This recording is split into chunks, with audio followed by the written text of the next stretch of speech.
All right, let's talk about multiplying decimals and look at some additional examples. Now, in 11 through 16, they haven't placed the decimal into the product.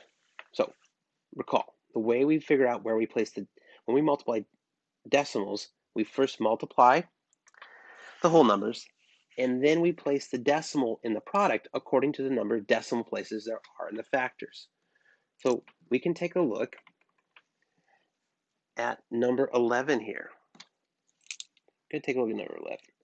And there are 1, 2 decimal places. So we would go over 1, 2. And that's where our decimal would go. Take a look at 12. There's 0 decimal places there. There's 1, 2, 3 decimal places. So we'd go over 1, 2, 3. So this is 11 is 3.76. And number 12 would be 2.435.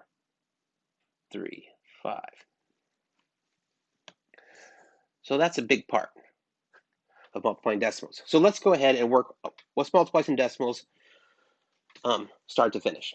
We'll go ahead and take a look at 17. Now, there's not going to be enough work space down here to show our work, so we're going to do that on our scratch paper again. So number 17. Now we have 5.3 times 2.7. So we start by multiplying the whole numbers. Okay, we don't worry about the decimal until we have our product, and then we figure it out. So we start off with this one, the ones sort of in a way, the 7's here, and we're going to multiply it by 3, which is 21. Regrouping there, a little 2 over there. We got 7 times 5, which is 35 plus 2, which is 37. Now, when we go to our next number 2 over here, we need to annex a 0 because we're going to write down the product of 2 times 53 starting here.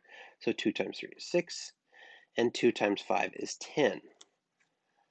Now we can add these up, and we get 1 plus 0 is 1. 6 plus 7 is 13. We need to regroup, and we have 1 plus 3 plus 0 is 4, and then 0 plus 1 is 1. Now, how many decimal places? We see we have 1 decimal place here, 1 decimal place in the other factor, so 2 decimal places total, 1, 2. So the final answer of 5.3 times 2.7 is 14.31. Now we can actually do an estimate for this, and probably should have done it again ahead of time, but we can do it after. I get excited, want to jump into it, but we should always do an estimate. We can say 5. 5.3 is close to 5. And 2.7 is close to 3. So we have 5 times 3, which is 15. 14.31. We're not far off from 15, so it's good.